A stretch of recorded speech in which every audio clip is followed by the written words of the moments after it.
You're listening to the European Parliamentary Research Service podcast on state aid in sport.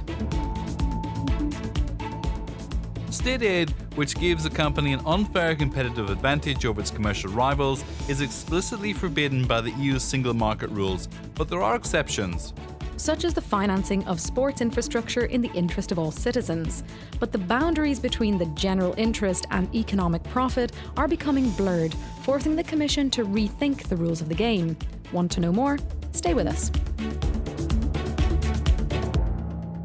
Sport makes money. Lots of money. In 2004, its economic impact in the EU was estimated at more than €400 billion. That's 3.7% of EU GDP, and it generated 15 million jobs.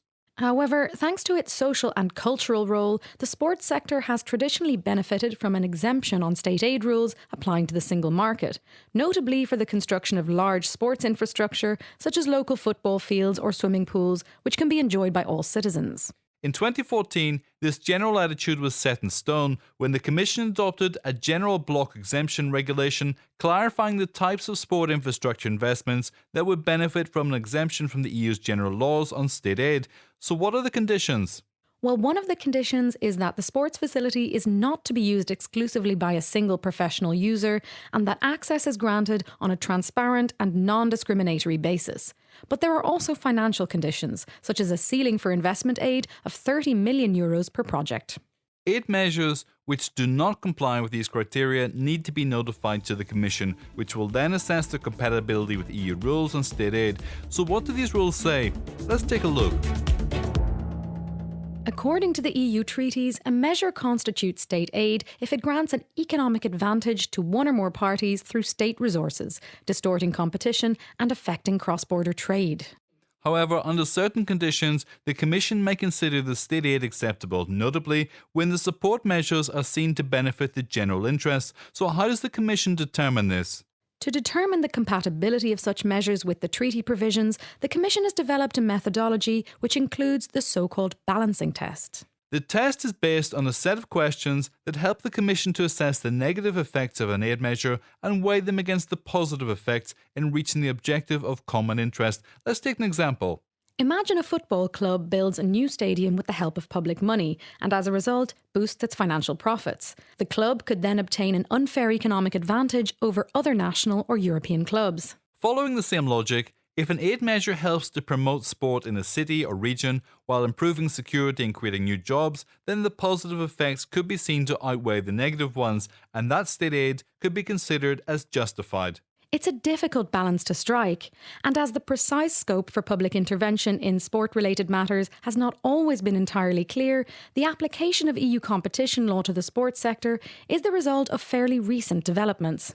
The Leipzig-Halle case on airport infrastructure marked a turning point in the Commission's approach to the public financing of sports infrastructure projects. This ruling made it clear that only the financing of infrastructure that is built in the interest of all citizens and not to be commercially exploited can in principle be excluded from the EU state aid rules. So since most sports infrastructure is commercially exploited, its financing would need to comply with state aid rules. This realisation triggered a huge number of notifications to the Commission, which used the cultural and social value of sport to authorise the use of public money to help finance sports infrastructure. But what about state aid to sports clubs? Let's have a look.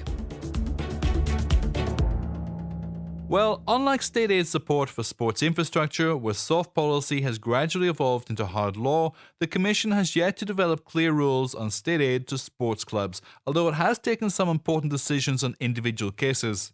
In July 2016, the Commission forced 7 Spanish football clubs, amongst which the iconic FC Barcelona and Real Madrid, to repay tens of millions of euros of state aid they had unduly received in the form of tax advantages and public bank guarantees. The investigation started after the European Ombudsman pushed the Commission to stop delaying a decision on whether to open infringement proceedings against these clubs, suggesting that the Commission's inaction might be linked to the fact that the then Commissioner for Competition, Joaquín Almunia, was a supporter of one of the football clubs and was a minister in the Spanish government that had decided on the tax advantages at the time.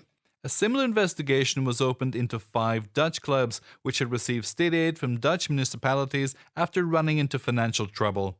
However, in this case, the Commission concluded that state aid was in line with EU rules because the clubs had taken action to reorganise their businesses by cutting employees and reducing wages. The truth is that while big football clubs operate like powerful economic and political players, for most sports organisations, public support remains essential. This is why the Commission has decided to be big on big things and small on small things, allowing state aid measures to work for the benefit of all European citizens.